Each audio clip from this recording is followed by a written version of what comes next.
नमस्कार, आप देख रहे हैं न्यूज इंडिया। आपके साथ मैं हूं चारुल शर्मा। देश में कांग्रेस समेत विपक्षी दलों के कई ऐसे नेता हैं जो कि ईडी की रडार पर है।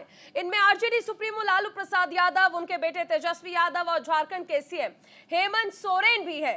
एक तरफ जहां लालू यादव ने पटना में ईडी ने पूछताछ की, तो वहीं दूसरी तरफ मुख्यमंत्री हेमंत सोरेन पर भी ईडी का शिकंजा कसता जा रहा है। लैंड स्कैम केस में मुख्यमंत्री सोरेन से ईडी पूछताछ करना चाहती है और इसके लिए वो उन्हें कई बार समन भेज चुकी है, लेकिन सोरेन अब तक एजेंसी के सामने पेश नहीं हुए। ईडी ने कुछ दिन पहले 10वां समन जारी कर उन्हें 29 से 31 जनवरी को पेश होने के लिए भी कहा। यह भी कहा कि अगर वो खुद पेश नहीं होते हैं तो ईडी की टीम उनसे पूछताछ के लिए पहुंच जाएगी, लेकिन ईडी की टीम पहले ही उनके आवास पर पहुंच गई। तो वहीं सीएम सोरेन ने ईडी को एक मेल के जरिए सूचना दी कि वो अपना बयान दर्ज कराने के लिए 31 जनवरी की दोपहर 1 बजे अपने रांची के सरकारी आवास पर मौजूद रहेंगे। दूसरी तरफ नौकरी के बदले जमीन घोटाला मामले में तेजस्वी यादव से आज ईडी पूछताछ कर रही है। इसे लेकर आरजेडी के नेता और कार्यकर्ता केंद्र सरकार पर आरोप लगा रहे हैं। खैर, ईडी के रडार पर और कितने लोग आएंगे तो वक्त बताएगा। अगर सीएम हेमंत सोरेन की गिरफ्तारी होती है तो झारखंड की सियासत में बड़ा उलटफेर देखने को मिल सकता है। हेमंत की गिरफ्तारी के बाद राज्य में सियासी रूप से दो विकल्प बचेंगे, कोई दूसरा सीएम बनेगा या फिर राष्ट्रपति शासन लगेगा। इन सभी सवालों पर चर्चा करेंगे। उससे पहले देखिए कि क्या कुछ कहना है बीजेपी नेता बाबूलाल मरांडी और बीजेपी सांसद निशिकांत दुबे का।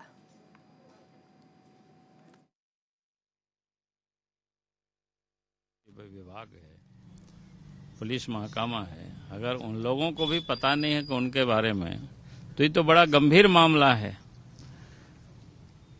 और हम तो चाहेंगे कि भाई राज्य के डीजीपी पुलिस को बताना चाहिए कि आखिर राज्य के मुख्यमंत्री कहाँ है, उनके सुरक्षा कर्मी कहाँ है, क्या कर रहे हैं। कहीं कोई अनहोनी घटना भी हो जाए तो बड़ी दिक्कत है ना कि राज्य के लिए संकट का संवैधानिक संकट एक प्रकार से पैदा हुआ है राज्य में।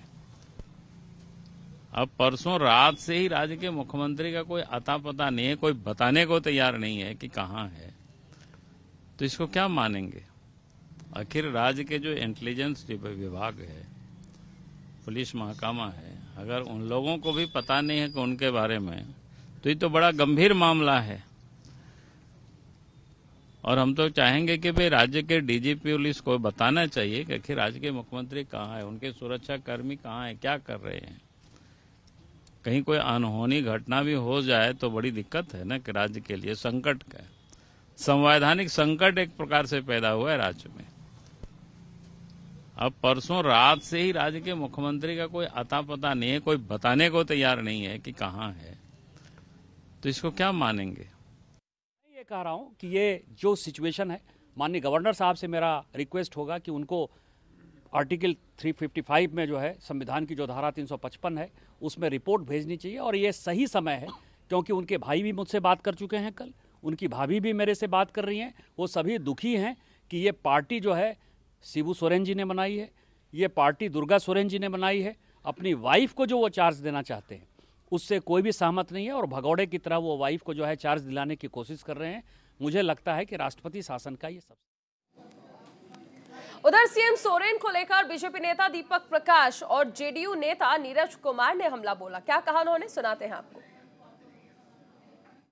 पहली घटना है कि एक मुख्यमंत्री झारखंड का फरार है, लापता है, और इसलिए लापता है, फरार है कि उन्होंने भ्रष्टाचार को शिष्टाचार बनाने का काम किया।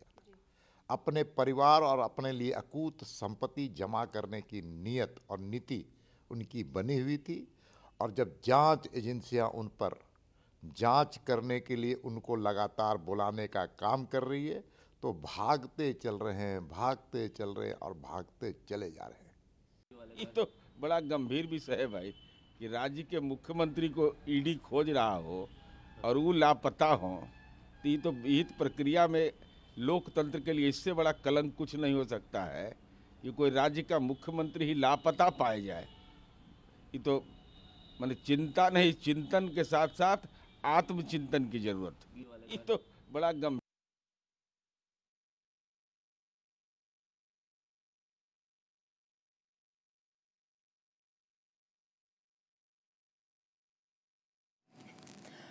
तो देखिए, ईडी की जांच को लेकर लगातार कई सारे सवाल उठ रहे हैं, क्योंकि विपक्षी नेताओं का कहना है कि ये सब कुछ बीजेपी के इशारे पर हो रहा है। चर्चा के लिए हमारे साथ एक बड़ा पैनल मौजूद है। अरविंद कुमार जी बीजेपी के प्रवक्ता हैं, हमारे साथ जुड़ गए हैं। हामिद हुसैन जी कांग्रेस का पक्ष रखेंगे। संजय राणा राजनीतिक विश्लेषक हैं। कुंवर अजय सिंह जो कि जेडीयू के प्रवक्ता हैं, हमारे साथ जुड़ चुके हैं। संजय चक्रवर्ती जी टीएमसी के प्रवक्ता हैं। सभी खास मेहमान हमारे साथ जुड़ चुके हैं। और सबसे पहले अरविंद जी, आपके पास आना चाहूंगी। बीजेपी की ओर से आप अपना पक्ष रखने वाले हैं। ये जांच एजेंसियां जिस तरह से कार्रवाई कर रही हैं, सर, टाइमिंग को लेकर लगातार सवाल उठ रहा है कि एक तरफ चुनाव आ गया है और चुनाव से एन पहले जिस तरह एक के बाद एक पार्टी के जो नेता है उन्हें बुलाया जा रहा है, ये क्या देखा जाए, किस तरह से देखा जाए इसे? चुनाव से जोड़कर नहीं देखा जाए जी। चुनाव आती है जाती है, बाकी जो संवैधानिक संस्थाएं हैं, चाहे वो सीबीआई हो, कोर्ट हो, ईडी हो, वो अपना काम करती है जी। दोनों एक दूसरे से कहीं कोई तालमेल नहीं है। देखिए, पेट में दर्द कब होता है? जब पेट से ज्यादा खाना खा लीजिए।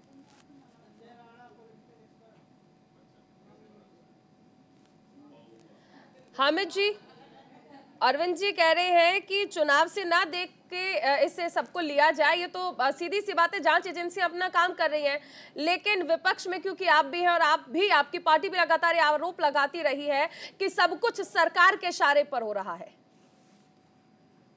तो कहना कोई नहीं है। जब सारी चीज सरकार के इशारे पर होने रहेगा तो हिंदुस्तान का तो फिर कहीं कोई नामो निशान नहीं रह जाएगा। ऐसा कहना बिल्कुल निराधार है। जब अगर कोई संवैधानिक संस्था पे पूछताछ करती है तो आप उन्हें जवाब दे दीजिए। सवाल तो उठेगा ना कि जिस चरवाहा विद्यालय से आप पढ़कर आए थे, आपके पास रहने को घर नहीं था, आज हिंदुस्तान से लेकर कई एक कंट्री में और दिल्ली में खरबों की संपत्ति आ गई, तो ये तो पूछेगा। आप कहिए कि सरकार कर रही है तो ये गलत है। अरे इन लोगों को तो प्रायश्चित करनी चाहिए। जिन गरीबों का पेट काट के नौकरी के नाम पर जमीन बिचवा के पैसा लिया था, प्रायश्चित करें और उन गरीबों के बीच जाकर बांट दें, कम से कम पुण्य होगा। ये आरोप लगाने का मौका नहीं मिलेगा।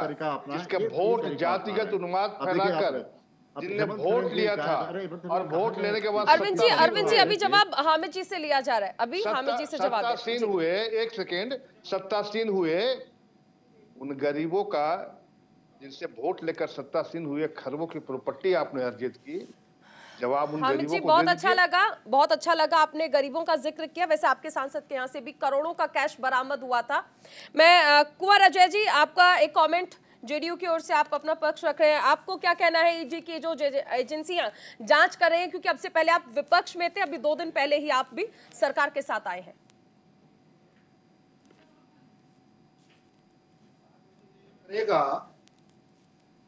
वैसा पाएगा। हम विपक्ष में भी थे तो माननीय नीतीश जी के पास न तो ईडी आई न सीबीआई आई, और जिन लोगों ने उसका कर्तव्य किया है, तो चाहे इलेक्शन का समय हो या न हो, सीबीआई तो ईडी और सीबीआई तो उनके पास पहुंचेगी। जो चारा खाएगा वो पशुवत व्यवहार करेगा और जो जैसा करेगा वैसा पाएगा। अगर घोटाले नहीं हुए होते तो ईडी आती क्यों? माननीय नीतीश जी के पास क्यों नहीं आई ईडी या सीबीआई क्यों नहीं आती है? हम विपक्ष में थे तब भी हमारे पास आनी चाहिए थी ना। तो ये तो एक्सेप्ट करें कि जैसा करेंगे वैसा पाएंगे, चाहे इलेक्शन का माहौल हो या इलेक्शन के बाहर का समय हो। संजय जी, ये सब कुछ जानते हुए भी आपने उनके साथ गठबंधन किया हुआ था, सरकार चलाइए, ये जरूर हैरान करने वाली बात है। संजय जी, एक आपका ओपनिंग कमेंट इस पर। जी संजय जी संजय जी आपसे। देखिए, ईडी हो या सीबीआई हो, इनकी कार्रवाई होती है तो होना चाहिए। मैं बिल्कुल उसको जो है डिनाई नहीं करता हूं, लेकिन ये एक तरफा क्यों होती है? अभी शिबू सोरेन या जो हेमंत सोरेन जितने भी हैं, ये बीजेपी में शामिल हो जाए, ये कार्रवाई बंद हो जाएगी, तुरंत बंद हो जाएगी। जैसे वो चक्की पीसिंग वाले नहीं थे, वो चक्की पीसिंग, एम पीसिंग भ्रष्टाचार के आरोप लगाने वाले, वो उप मुख्यमंत्री बन गए और बाकायदा 24 घंटे के अंदर उनके अंदर कार्रवाई बंद कर दी जाती है। और इसी तरीके से ऐसे बहुत सारे एग्जाम्पल है। हेमंत बिश्व शर्मा के पास 2014 के पास ईडी सीबीआई गई नहीं, जबकि सबसे भ्रष्ट आदमी हेमंत शर्मा थे, हेमंत बिश्व शर्मा थे और आरोप किसने लगाया था? अमित शाह जी ने लगाया हुआ था। तो जब भी मोदी जी और अमित शाह इसको आरोप लगाते हैं तो उसका मतलब उनको बुलाते हैं कि आइए हमारे साथ शामिल होइए, भ्रष्टाचार करिए, लेकिन भारतीय जनता पार्टी के अंदर आकर के करिए। आपको ना ईडी पूछेगी ना सीबीआई पूछेगी। और ये तो महाराष्ट्र के कई लोगों ने इस बात को बाकायदा विधायकों ने कहा है कि अब मुझे कोई डर नहीं है क्योंकि हम तो भाई बीजेपी में आ चुके हैं। ये खुला है, खुला खेल फरुखाबादी वाला गेम है ये।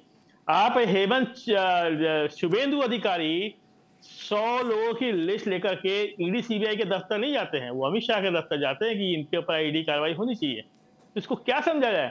कौन कार्रवाई करवा रहा है इन सब चीजों को लेकर के? ये खुला है, ये भारतीय जनता पार्टी के जो है इशारों पे ये सब कुछ हो रहा है। विपक्ष पे दबाव डाला जा रहा है कि आप टूटिए, जैसे नीतीश कुमार जी टूटे उसी तरीके से आप टूटिए, हमारे साथ आइए, भ्रष्टाचार करिए, कोई नहीं रोकेगा। तो ये किसी तरीके से नहीं होगा, वो आप राष्ट्रभक्त हो जाएंगे, आप राष्ट्र को जो है आपको कहेंगे ये राष्ट्रभक्त है, ये देवतुल्य है, ऐसे शब्दों का इस्तेमाल भी किया जाएगा। तो इसीलिए ये जो है ज्यादा दिन नहीं, 3 महीने की बात है। देवतुल्य नहीं मानते हैं आप? देवतुल्य नहीं मानते हैं जनता को? देवतुल्य कह तो रहा हूं ना कि तब वो ये लोग यही कहते हैं, ये शब्द इनका इस्तेमाल करते हैं, राष्ट्रभक्त, देवतुल्य, ऐसे शब्दों का इस्तेमाल करते हैं ये लोग। ठीक है, ये मैं संजय जी के पास आती हूँ। संजय जी, आप बहुत देर से नोट्स भी बना रहे थे, सबके जो जवाब हैं उनके पॉइंटर्स लिख रहे थे। आपका ओपनिंग रिएक्शन, आपका ओपनिंग कमेंट इस पूरे मसले पर जिस तरह से ईडी कार्रवाई कर रही है? मैं नोट्स नहीं बना रहा था, मैं कुतर्क को सुन रहा था, मैं हंस भी रहा था कि कुतर्क की नहीं होती है। अब हमारे मित्र जो पिछले संजय वाले थे कि सरनामा राशि है इसलिए सम्मान करना बहुत जरूरी हो जाता है, हेमंत बिश्व शर्मा का नाम ले रहे थे। इनसे अगर पूछ लीजिए हेमंत बिश्व शर्मा पे क्या केस है तो इनको पता नहीं किस चीज का केस है, लेकिन नाम लेते हैं। अब आते हैं मुख्य प्रश्न पे जो आपने पूछा। देखिए ऐसा है, शारदा वाला केस है, हमसे सुन लीजिए। हेमंत बिश्व शर्मा पे शारदा वाला केस है। भाई साहब रहने दीजिए, आपका ज्ञान मुझे पता चल गया। शांत हो जी हाँ, अब शांत हो जाइए, सुन लीजिए सर। संजय जी सुन लीजिए, संजय जी सुन लीजिए, वो आपने सुन लीजिए, बता नहीं बोले थे। नहीं, इस तरीके से पर्सनल कमेंट ना करें, अपनी बात रखिए। देखिए जहां तक चर्चा हो रही थी, ये पहले मुख्यमंत्री हैं पूरे देश में जब से देश आजाद हुआ है जो खुद मुख्यमंत्री खुद ही के नाम पे कंपनी खोलते हैं और खुद ही को टेंडर दे देते। बताइए इन पे कार्रवाई नहीं होनी चाहिए? बताइए जिन नेताओं पे कार्रवाई हुई है टीएमसी, उनके घर में क्या करोड़ों रुपया नहीं मिले थे? ये बताइए कि बोलते विपक्षियों के ऊपर रेड पड़ रही है, बताइए अखिलेश यादव जी क्या क्यों नहीं पड़ती है? हम बोलते हैं जगन मोहन रेड्डी क्या क्यों नहीं रेड पड़ती है? हम ये बताइए स्टालिन साहब क्या क्यों नहीं रेड पड़ती है? हम तो नीतीश बाबू का नाम लेते, नीतीश बाबू क्या क्यों नहीं रेड पड़ती? उन्हीं क्या रेड पड़ती जहां पे चोरी होती, यहाँ पे चोरी की गई है, जहां पे पैसे का हेरफेर किया गया है। ये बताइए जो भी यहाँ पे वक्ता बैठे हैं जो सपोर्ट कर रहे हैं विपक्षी पार्टियों की चोरियों का और डकैतियों का, उनसे पूछ लीजिए क्या ऐसा कोई व्यक्ति है दुनिया में, ऐसा कोई व्यक्ति हो सकता है जो खुद चीफ मिनिस्टर खुद ही को टेंडर दे दिया अपनी कंपनी में और अपने नाम की कंपनी डायरेक्टर उसी में हो? तो ऐसा मतलब दुर्भाग्यपूर्ण मूर्खतापूर्ण कार्य तो मैंने जिंदगी में कभी नहीं सुना, ना ही मैं आगे सुनूंगा। तो देखिए कार्रवाई करता रहेगी, इनका काम जो एजेंसी करती रहती है, इलेक्शन से इसका कोई मतलब नहीं है। और आज से नहीं हो रही है, ये 10वीं नोटिस भेजी गई है, कोई 1-2 दिन का नोटिस नहीं है। तो 10 नोटिस तो 15 से 1 महीने के बीच में भेजी जाती है, तकरीबन 8 महीने 10 महीने से चल रहा है केस।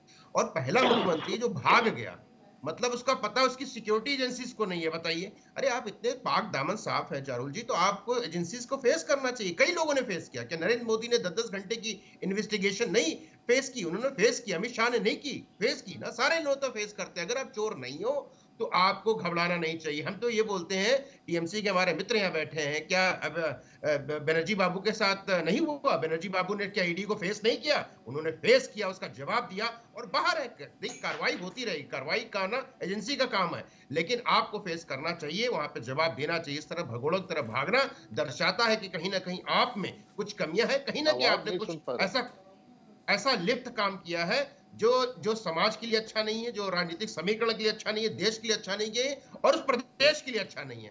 चारुल जी देखिए, मैं तो सिंपल बोलता हूँ, जब चोरी नहीं किया तो डरना क्या? तो यहाँ चोरी तो किया तभी डर लग रहा है।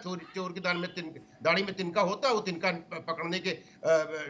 पकड़ ना जाए इसके लिए भाग रहे हैं। चाहे वो शिबू सोरेन साहब हो, चाहे लालू जी हो, बता दीजिए चारा मतलब बाइक के नंबर पे चारा खा गए, मतलब गाय का भी चारा खा गए, बोलने कि हम ईमानदार हैं, हम देश में प्रदेश में रोजगार ला देंगे, हम प्रदेश में ये कर देंगे। अब गाय तक को छोड़ दे रहे, जानवरों को छोड़ दे रहे, इंसान को ये सब क्या छोड़ेंगे?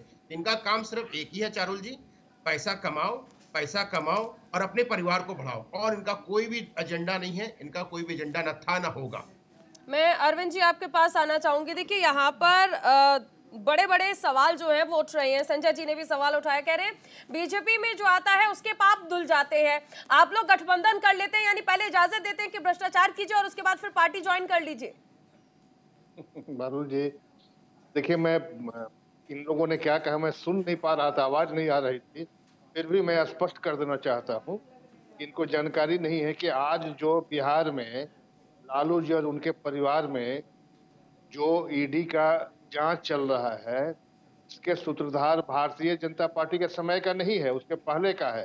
लालू जी भी जेल गए थे, पहले गए थे, उसमें भारतीय लालू जी की ही सरकार थी।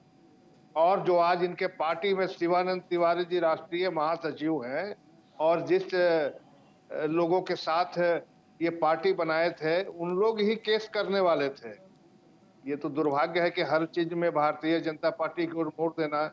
देश में अगर भ्रष्टाचार हो रही है, जांच हो रही है, पकड़े जा रहे हैं, भारतीय जनता पार्टी कर रही है, ऐसा नहीं है। आप पूरी तरह तहकीकात कर ले तब चैनल पर बोला करें। ये भारतीय जनता पार्टी के समय का नहीं है। और अगर इस साल 15 समय साल का से नहीं है, पर विपक्ष ये कह रहा है कि कभी बीजेपी नेताओं के यहाँ पर ईडी की टीम नहीं पहुंचती है, सीबीआई की टीम नहीं पहुंचती है। देखिए, अगर भ्रष्टाचार का इनपुट इनके पास है, दे जांच होगी। ऐसा नहीं है कि भारतीय जनता पार्टी के खिलाफ बहुत बार ऐसी बात हुई है जब पार्टी ने वैसे लोगों पर संज्ञान लिया है जो जिनके कहीं ना कहीं इनपुट मिले हैं। लेकिन अगर इनके पास इनपुट है तो आज भी ये करें। बिल्कुल, मैं संजय जी आपके पास आऊंगी। आप कह रहे थे कि बीजेपी में जो भी जाता है उसके पाप धुल जाते हैं, भ्रष्टाचार खत्म हो जाता है उसका। तो सुषमा स्वराज जी ने भी एक बार कहा था कि कांग्रेस के पास ऐसा कौन सा डिटर्जेंट पाउडर है कि जो कांग्रेस में जाता है उसके पाप धुल जाते हैं। तो ये तो पहले से ही चला आ रहा है, पार्टी बदलते ही आप देखते हैं कि बयानबाजी का दौर शुरू हो जाता है। अब ये हमारे साथ कुंवर अजय सिंह है, अभी वो भी आरजेडी पर आरोप लगा रहे हैं और 4 दिन पहले उनके साथ सरकार में थे। मुझसे आज पूछ रहे हैं मुझसे? जी संजय जी। दो संजय है ना सर, तो संजय चक्रवर्ती बोल दीजिएगा मुझे। जी जी। देखिए, ऐसा है कि अभी दोनों भाजपा के प्रवक्ता एक साथ ही एक ही बात बोल रहे थे। मैंने सिर्फ एक क्वेश्चन पूछा था, अजीत पवार का क्या हुआ, लेकिन जवाब नहीं दिया, कोई जवाब नहीं दिया। और ये प्रधानमंत्री पे इल्जाम लगा रहे हैं, प्रधानमंत्री पे भी जो है इन्होंने मतलब वो कर दिया। तो बीजेपी के प्रवक्ता ने कि प्रधानमंत्री ने इसका मतलब जो है आज चक्की पीसिंग वाले को गलत बोला था। इसका मतलब अजीत पवार को 70,000 करोड़ का घोटाले के बारे में गलत बोला था। इसका मतलब उन्होंने शगुफा छोड़ा हुआ था। इसका मतलब वो पाक साफ है, वो उनके दामन बिल्कुल साफ सुथरा है। तो उनका जो है 24 घंटे का ईडी के अंदर ईडी की फाइल गायब कैसे हो जाती है, 19,000 करोड़ रुपए माफ कैसे कर दिया जाता है, ये सब बारे में ये बात ही नहीं करेंगे। अगर आप राजनीतिक विश्लेषक हैं तो दोनों तरफ की बातें करिए, एक तरफ की बातें मत करिएगा। आप भाजपा के प्रवक्ता की तरह बात कर रहे हैं और भाजपा के प्रवक्ता से ज्यादा तीखा होकर बात कर रहे हैं। संजय जी, अभी आपने कहा कि पर्सनल कमेंट नहीं करना है, अब आप फिर उसी राह पर जा रहे हैं। इसलिए कह रहा हूं कि इनको दोनों तरफ से बात करिए। क्या अजीत पवार, नारायण राणे और शुभेंदु अधिकारी ये सब नहीं दिखते हैं? ये इनको भी दिखना चाहिए ना, दोनों तरफ से बात करिए ना आप। फिर अगर राजनीतिक जो है विश्लेषक है तो पूरी राजनीतिक विश्लेषण करिए। मैंने सवाल किया है, आपको उसका जवाब देना है। संजय राणा जी को क्या जवाब देना है, किसका पक्ष रखना है, किसका नहीं, या आपका मसला नहीं है? मैं लौटूंगी आपके पास, चर्चा एक बार फिर से शुरू करेंगे। एक छोटे से ब्रेक का वक्त हो गया है।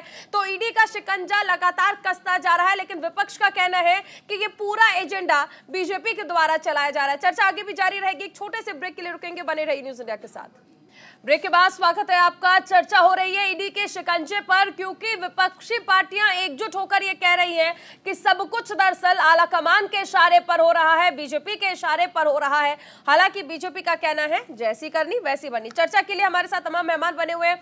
अरविंद जी, हामिद हुसैन जी, संजय राणा जी, कुंवर अजय सिंह जी और संजय चक्रवर्ती जी हमारे साथ जुड़े हुए हैं। हामिद जी, मैं आपके पास आना चाहूंगी। ये जो कार्रवाई चल रही है इसे आप किस तरह से देख रहे हैं? क्योंकि देखिए, हम ये भी देखते हैं कि पहले कांग्रेस में जब नेता आकर मिलते थे तो उनके भी कहा जाता था कि सारे जो रोग हैं वो माफ कर दिए जाते हैं, सारी गलतियां माफ हो जाती है। क्योंकि सुषमा स्वराज जी ने भी कहा था कि कांग्रेस के पास कौन सा डिटर्जेंट है कि सारे पाप धुल जाते हैं जो भी कांग्रेस में जाता है उसके। आपने सही कहा। आपने मुझे ये बताइए कि जैसे आपने बताया हेमंत बिश्वा शर्मा की बात की, अजीत पवार की बात की, बहुत सारे एग्जाम्पल्स हैं। लेकिन मैं कहना चाहता हूँ कि सरकार क्यों कर रही है, क्यों घबराई हुई सरकार, ये पावर में ऐसे डेमोक्रेटिक प्रोसेस से आ नहीं सकती। तो वजह यह है कि कंडीशंस बहुत खराब हालत में है। आपके देखिए आज पर कैपिटा जीडीपी का ग्रोथ रेट हम लोग जो रेट है हिंदुस्तान के 142 नंबर में है, 200 मुल्कों में से बहुत पीछे है, 142 में है। एचडीआई को देखिएगा तो 132 में है, अभी 131 में थे, अभी नीचे चले जा रहे हैं। आपके एनपीआई जिसको मल्टी डायमेंशनल पॉवर्टी इंडेक्स कहते हैं, उसमें हम 138 में है। तो जिस तरह से हमारी इकोनॉमी डेवलप नहीं कर रही है और हमारा जीडीपी जितना है, एनुअल जीडीपी जितना है, उतना हमारे पास डेट हमारे पास नहीं है। पब्लिक सेक्टर पीछे चले जा रहे हैं। चाइना घुसा हुआ है, 4000 किलोमीटर हम लोग को दखल कर लिया है। मणिपुर संभाल नहीं पा रहे, 28 लाख पॉपुलेशन संभाल नहीं पा रहे, देश को संभाल नहीं पा रहे। तो सारी व्यवस्था जो है उसको बहुत नहीं, आपको क्यों लगता है कि बीजेपी को डर है? क्योंकि अभी जो गठबंधन की हम स्थिति देख रहे हैं, ममता बनर्जी आपसे अलग हो जाती हैं, आम आदमी पार्टी के साथ आपने भले ही चंडीगढ़ में मेयर चुनाव लड़ लिया हो, लेकिन भगवंत मान साफ कह देते हैं कि हमें इनके साथ नहीं लड़ना है, हम अकेले लड़ेंगे। तो स्थिति तो कांग्रेस की खराब होती नजर आ रही है, फिर आप कह रहे हैं कि बीजेपी को डर है। मैडम वहां तक अब देखिए तमिलनाडु और आपका पंजाब का सिचुएशन है, वहां देखिए सिर्फ लड़ाई डायरेक्ट है दो पार्टियों के बीच में, जहां बीजेपी कहीं नहीं है। जो भी जीते वो तो इंडिया एक खाते में आ रही है। अभी तो हमारा अलायंस जो था सिर्फ यहाँ हमारे आपके आरजेडी के साथ अलायंस है। मतलब आप मान रहे हैं कि पंजाब में और तमिलनाडु में आपका वजूद नहीं है, इसलिए आपने हार मान ली है, सरेंडर कर दिया है आम आदमी पार्टी के सामने भी। मैं अजय सिंह जी आपके पास सर आएंगे, सबके कमेंट्स ले ले। अजय जी, आप भी कह रहे थे, आरजेडी पर निशाना भी साध रहे थे, आज तेजस्वी यादव से पूछताछ हो रही है। अब से पहले आप लोग डिबेट में जब जाते थे तो तेजस्वी को डिफेंड करते थे, आज ऑफेंड करना पड़ रहा है, निशाना साधना पड़ रहा है। आपके चैनल के माध्यम से मैं पूरे देश की जनता को बतला रहा हूँ जी कि जहाँ अपराध होगा वहाँ पुलिस जाएगी जी, जहाँ घोटाला होगा वहाँ ईडी सीबीआई जाएगी, और जब जरूरत होगी सत्ता की तो जेडीयू आरजेडी के साथ भी जाएगी, अपराधियों के साथ भी जाएगी, भ्रष्टाचारियों के साथ भी जाएगी। माननीय नीतीश जी को बिहार की जनता ने बिहार के विकास के लिए चुना है जी। तो लालू जी की लालटेन हम लोग कहते हैं, लाला प्लस लाली इज इक्वल टू 10। जो इनके 10 लाला और लाली हैं, इनके पूरे खानदान को बचाने के लिए नीतीश जी को बिहार की जनता ने नहीं बनाया है, तो हम इन्हें नहीं बचाएंगे।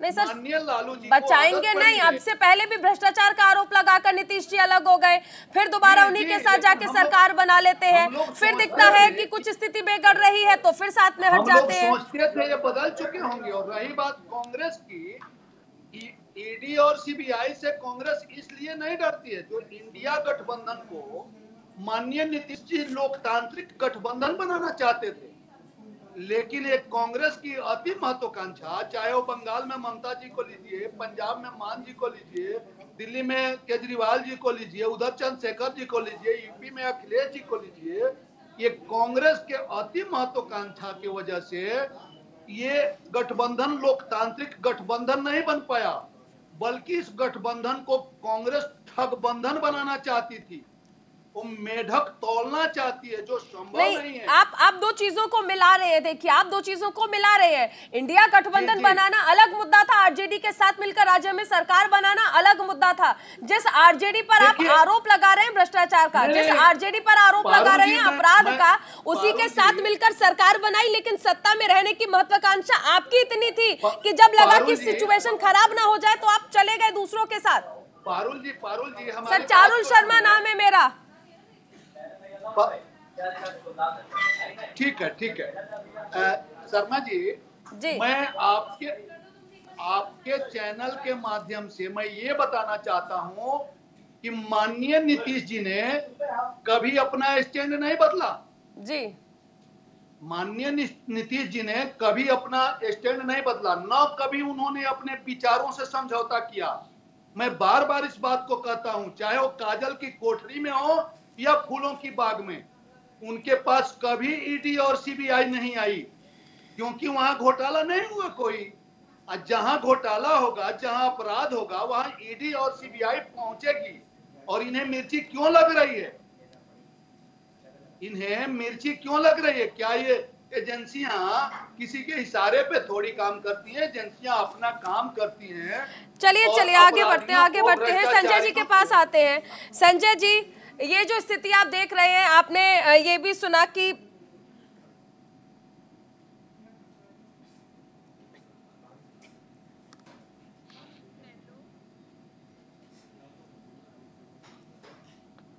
आवाज ठीक कीजिए, आवाज।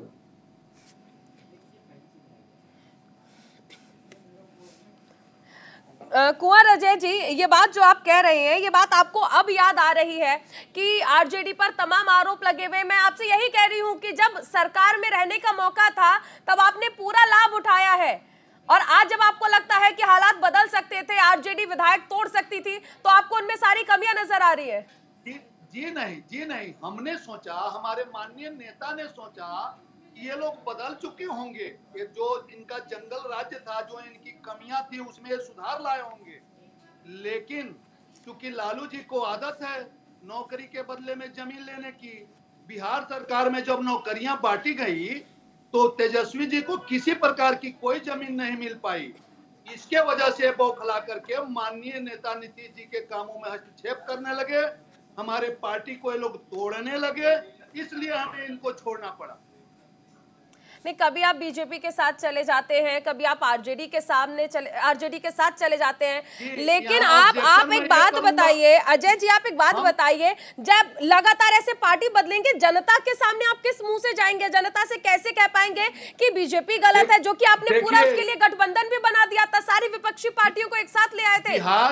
बिहार की जनता और पूरे देश की जनता इस बात को जानती है, नीतीश भगवान कृष्ण का नाम है, और महाभारत में कहा गया है जहां कृष्ण वहां जय। और बिहार की जनता के विकास के लिए नीतीश जी ने कभी अपना विचार नहीं बदला, स्टैंड नहीं बदला। वो जहां 2005 में थे वही विचार हमारे पास आज भी है। हमारे साथी बदलते रहे, हम उसी जगह पे थे जहां पे आज हैं। सत्ता का मोह आपको कहीं जाने नहीं दे रहा है, और चाहे उसके लिए आपको कितना भी कॉम्प्रोमाइज करना पड़े, चाहे बीजेपी के साथ जाना पड़े, चाहे आरजेडी के साथ जाना पड़े। मैं आगे भी बढ़ती हूँ, और भी मेहमान हमारे साथ बने हुए हैं, लौटेंगे। सर, विचार बदलते रहे, वो सबने देखा है, हम भी स्टूडियो से देखते हैं, ग्राउंड जीरो से भी देखते हैं। सर, अच्छा है, अच्छी है कहावत, अच्छी है आपकी। संजय राणा जी, एक, क्योंकि इन्होंने अब जिक्र कर ही दिया है महाभारत का, तो एक महाभारत के संजय थे और एक हमारे पास भी संजय जी है।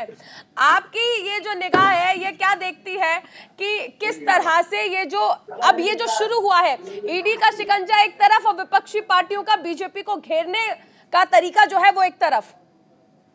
देखिए चारुल, अगर विपक्षी पार्टियों की बात करें तो मैं नीतीश जी की नो डाउट तारीफ यहाँ पे करना चाहूंगा कि नीतीश जी ने एक इनिशिएटिव लेकर के सारे विपक्षियों को जोड़ने का काम किया। लेकिन अगर आप पूरी घटनाक्रम को इंडिया अलायंस का देखेंगे तो कहीं ना कहीं इसको तोड़ने वाली, इंडिया अलायंस को बिखेरने वाली अगर मुख्य पार्टी है वो कांग्रेस पार्टी है। देखिए, जहां तक बात होती है कि सबसे बड़ी पार्टी है कांग्रेस, सबसे बड़ी विपक्षी पार्टी है इस देश की, और उसको एग्रेसिवली काम करना चाहिए था नीतीश कुमार जी के साथ मिलकर के, जहां पे सीट शेयरिंग की बात हो, चाहे एजेंडे की बात हो, कॉमन मिनिमम प्रोग्राम की बात हो, नैरेटिव्स की बात हो, लेकिन उस पर किसी ने भी काम नहीं किया। आज हम बैठे हुए तकरीबन आज 30 तारीख हो गई है, आज भी सीट शेयरिंग नहीं हुई। आपने देखा कि टीएमसी ने क्या बोला, आपने देखा जेडीयू कैसे अलग हो गई, अखिलेश जी से उनके कैसे खटपट चल रही है, चाहे आप किसे ले लीजिए, पंजाब में कैसे चल रही है।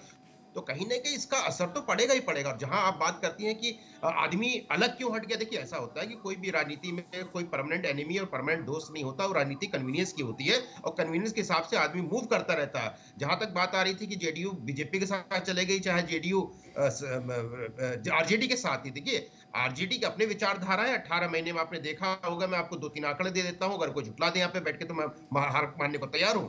जब ये जेडीयू बीजेपी के साथ है, अनएम्प्लॉयमेंट रेट 13.7% था, और पिछले महीने का अनएम्प्लॉयमेंट रेट 19.1% था।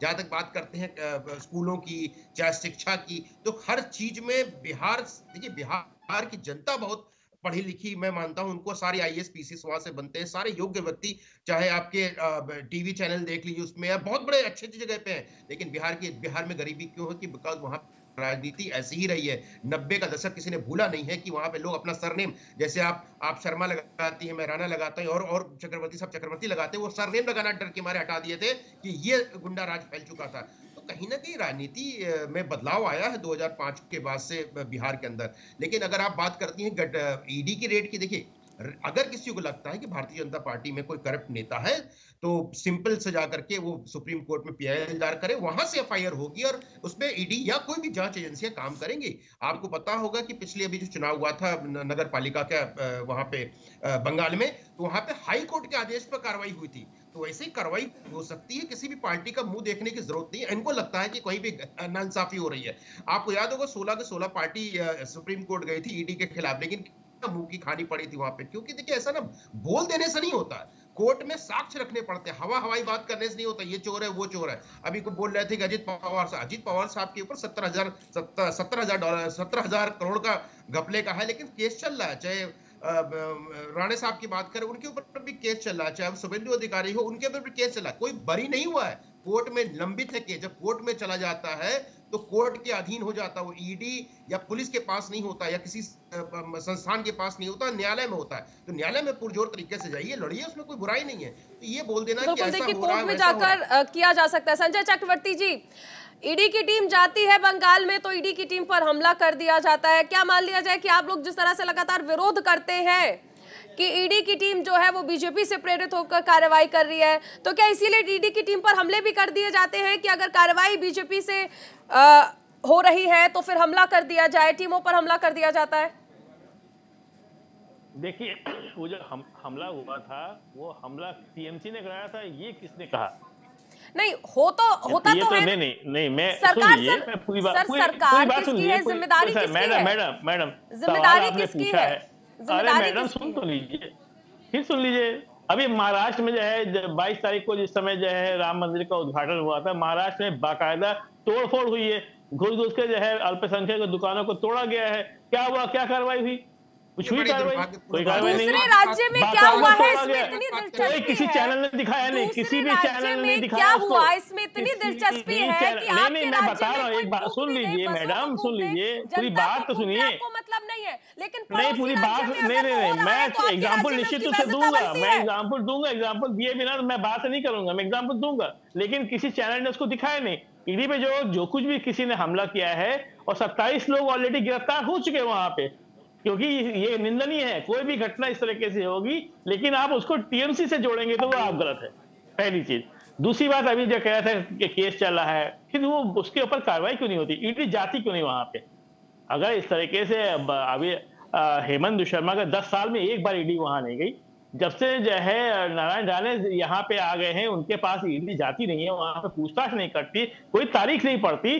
ताज्जुब की बात तो यही है ना, दिक्कत यहाँ पे आती है कि वहां पे कोई पूछताछ नहीं होती, कोई। अच्छा, कोर्ट पे अगर हम चाहे पीआईएल दाखिल करते हैं तो जांच कौन करेगी? जांच तो फिर वही के लोग करेंगे ना।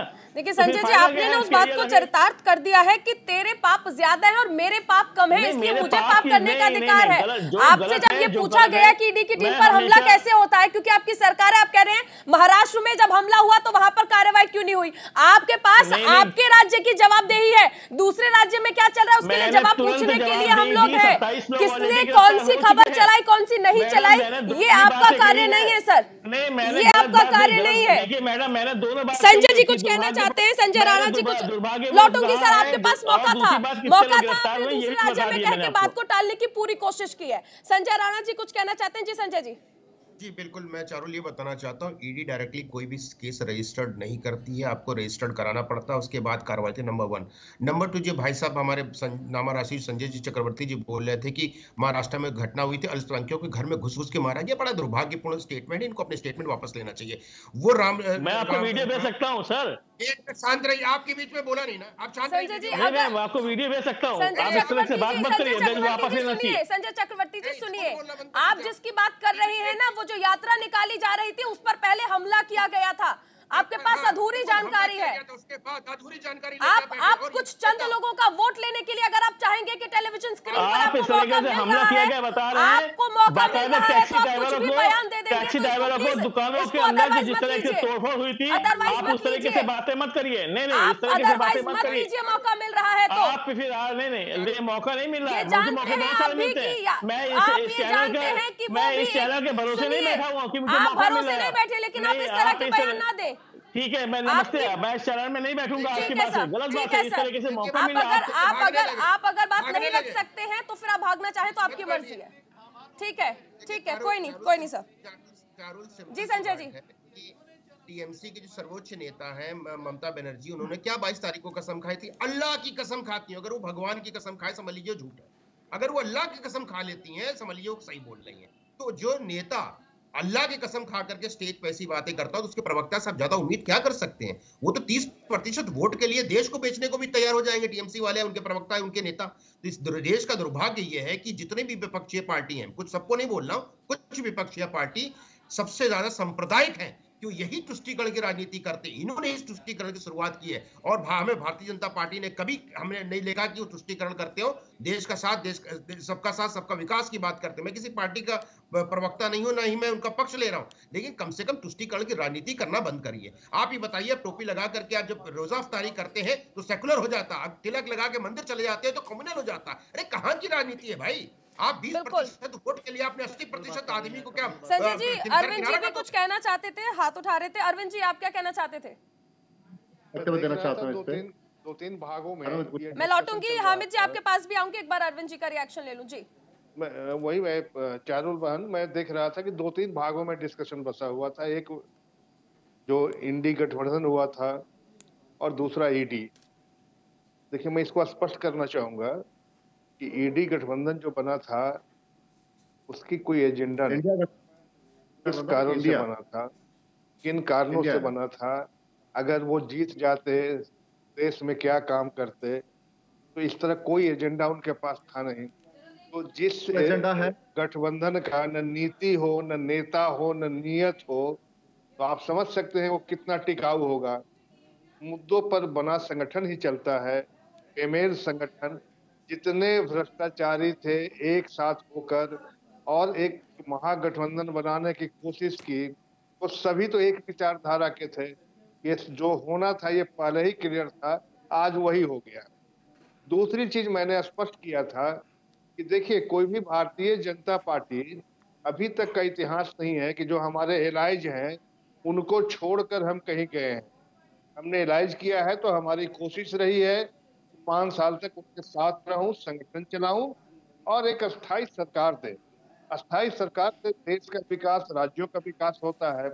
और बार बार संगठन अगर इस तरह सरकार गिरेगी और बनेगी, तोड़ने या जोड़ने की राजनीति होगी, तो अंततः जो राज्य है उसको नुकसान करना पड़ेगा।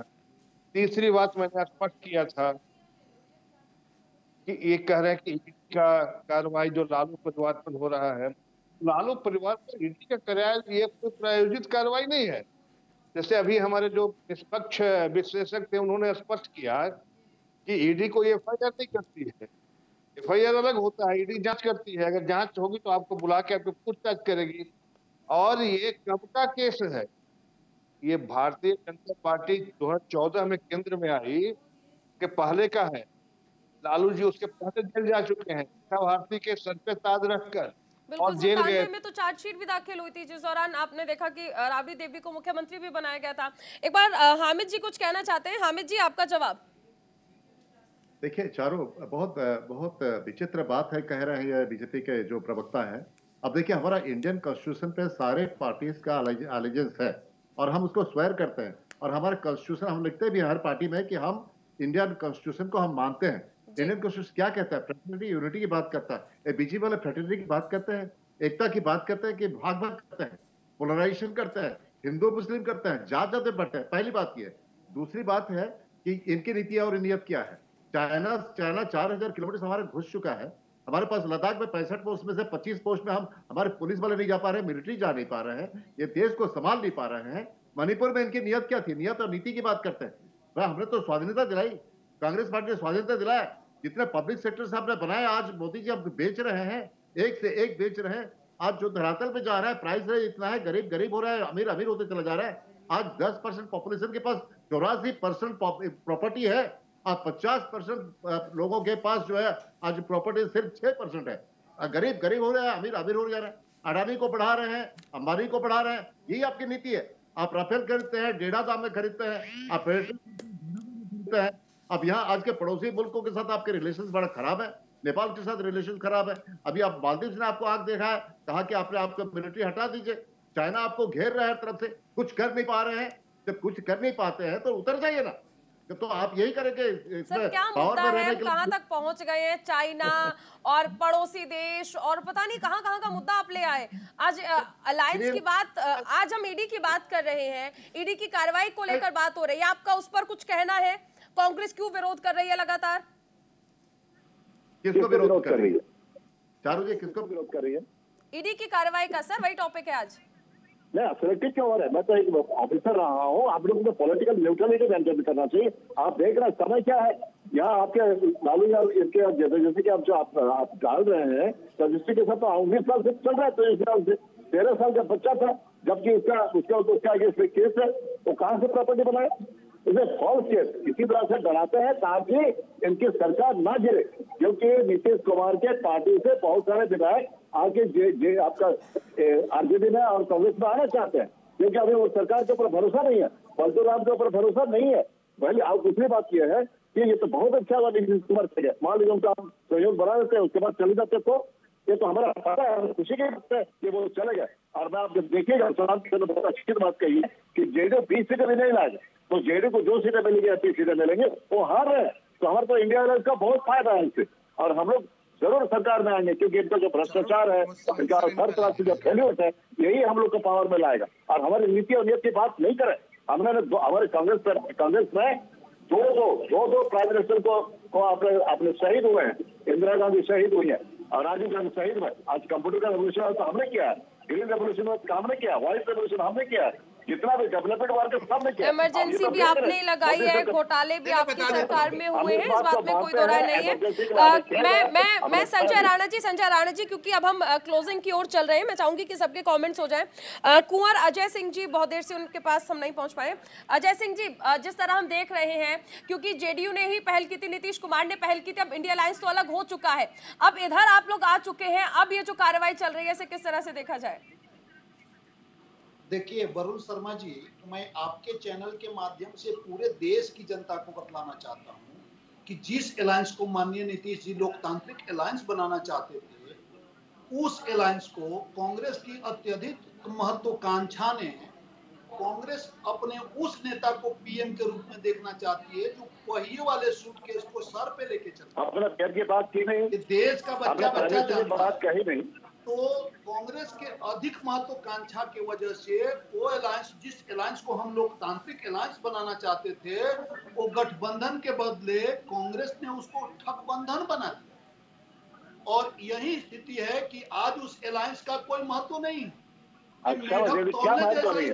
हर जगह अलायंस है, हर जगह बिहार में भी अलायंस है आरजेडी के साथ, कम्युनिस्ट लोगों के साथ। क्या बात करते हैं आप? कोई इनका समझौता होने को राजी नहीं, हर जगह है। कांग्रेस अपने अत्यधिक महत्वाकांक्षा, और महाराष्ट्र में है, शहीद होने की बात करते हैं, तो क्या शहादत देने का मतलब ये है कि उनके बकलोल और बौद्ध बेटे को प्रधानमंत्री बना दिया जाए? इमरजेंसी भी अजय जी, आप एक जनप्रतिनिधि के लिए इस तरह की भाषा का इस्तेमाल ना करें। अजय जी, एक जनप्रतिनिधि के लिए इस तरह की भाषा का इस्तेमाल ना करें। राहुल गांधी वाले क्या कह रहे हैं? राहुल गांधी गांव घूम रहे हैं, शहर जा रहे हैं, लोगों के दुख दर्द में साथ दे रहे हैं, भारत के पूरा जोड़ रहे हैं, लोगों को एकजुट कर रहे हैं, एकता का। बिल्कुल, देखिए एकजुट करें। देखिए सर, वक्त की कमी है, संजय राणा जी बहुत देर से इशारा कर रहे थे, छोटा क्लोजिंग कमेंट संजय जी। आपका हक नहीं है, उसके तक पहुंच नहीं पाएंगे। अमित जी, हो गया, मैंने बोल दिया उनसे। Sanjay ji, closing comment. ठाकुर ने, संजय राणा जी, आवाज नहीं आ रही आपकी। मेरी आवाज आ रही है आपको? जी बोलिए। मैं ये बोला, देखिए ऐसा है कि अभी हामिद साहब ने बोला कि इंदिरा गांधी ने शहादत दी और राजीव गांधी साहब ने शहादत दी। देखिए उनकी विदेश नीतियों की वजह से, अपनी नीतियों की वजह से उन्होंने शहादत दी थी, उनकी हत्या हुई थी, शहादत नहीं दी थी। देश के लिए कुछ नहीं किए थे, भिंडर वाले को खड़ा किए थे, भिंडर वाले ने उनकी हत्या कर दी। वैसे 1991 में राजीव साहब की हत्या हो गई थी बिकॉज उन्होंने शांति सेना उसमें भेज दी थी श्रीलंका में। तो ये शहादत का नाम नहीं, संजय जी नहीं, प्लीज, ये सब नहीं। वहाँ पे श्रीलंका में हामिद जी, अच्छा किया। हामिद जी, श्रीलंका ठीक ठीक श्रीलंका आपका घर लग रहा था क्या? अपना देश संभाल नहीं रहा, श्रीलंका चले गए थे संभालने। अरे आपके तो मालदीव आप दिखा रहा है, पाकिस्तान आप दिखा रहे हैं, चाइना 4000 किलोमीटर घुसा हुआ है। आप मोदी जी क्या कर रहे हैं?